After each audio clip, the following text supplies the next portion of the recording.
We love each other. What are you going to do about it? Johnny, does science do enough to help the planet?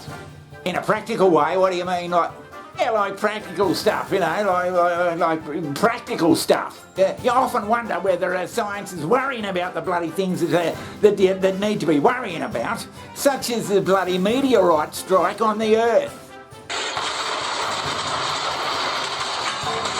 Yeah, I think a lot of people have been worried about the bloody meteorites, Johnny. Jesus. I mean, they've been fucking waffling on about the big bloody meteorite that hit the Earth 65 million years ago or whatever, and wiped out all the bloody dinosaurs like that. While our Tyrannosaurus was enjoying its lunch, a 10-kilometer rock weighing several trillion tons flew into the atmosphere. Oh, by Jesus. Have a look at that.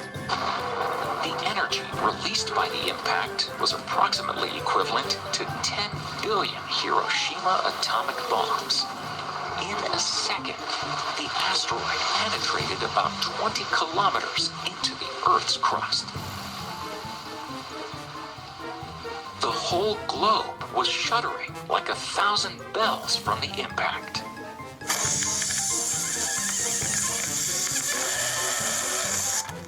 And they keep saying, well, there's another one coming eventually, and you often wonder whether anyone's bloody doing anything about it. But Johnny, you can't.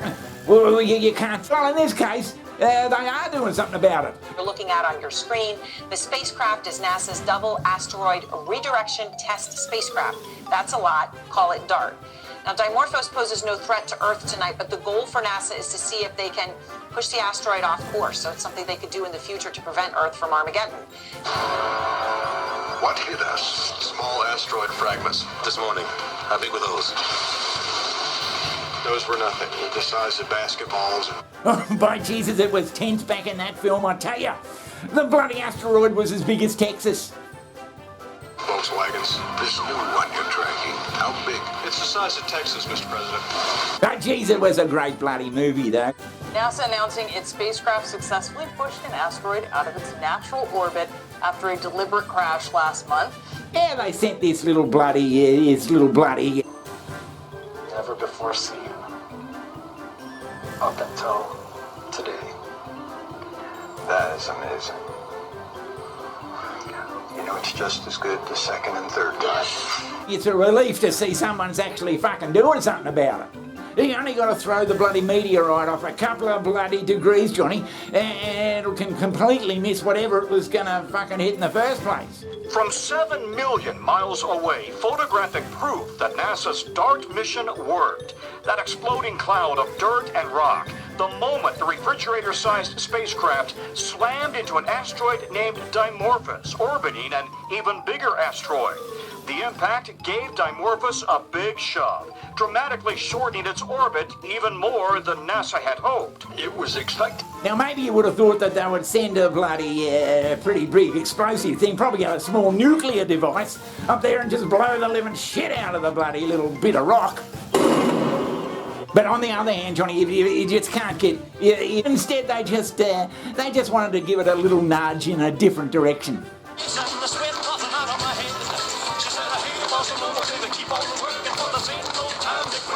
But I reckon blowing the shit out of it would have been a better bloody option. But Johnny, you can't send a nuclear weapon up in space. There have been accidents. On December 12th, 1959, the United States awaits its sixth attempt. Now I know, Johnny, you just can't send a rocket ship up with a fucking nuclear weapon on it, as they did in bloody Armageddon. Hey, Harry, you know we're sitting on 4 million pounds of fuel, one nuclear weapon, and a thing that has 200,000 moving parts, built by the lowest bidder. And nobody had done any work on deflecting the bloody thing or anything, so they sent bloody Bruce Willis and Billy Bob and all that crew up there to blow the living shit out of it with a nuclear device. They all seemed to go off quite happily, even though it was a one-way trip. But I reckon the bloody film has set things in motion for them to do it. It's about time. I haven't thrown up in about an hour. I'll start praying about it right now. Listen, this is a kick-ass ride. Now, I don't know how much money was actually spent on this bloody mission, It's a point too, how much did they spend on this bloody mission? My guess it was a fucking lot of money, but you often wonder if they can find the money to do that. Perhaps they could find the money to fix up a few things around here on Earth, like a bloody cure for cancer or a bloody resolution to the bloody recycling problem, the non-existent recycling.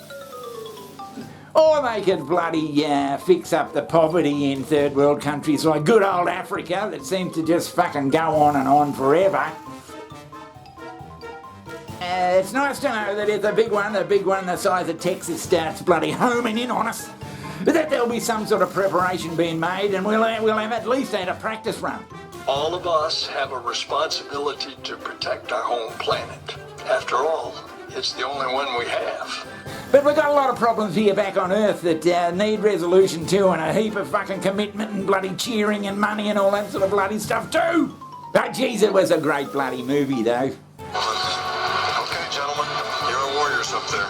You're already heroes. Just sit back and enjoy the ride.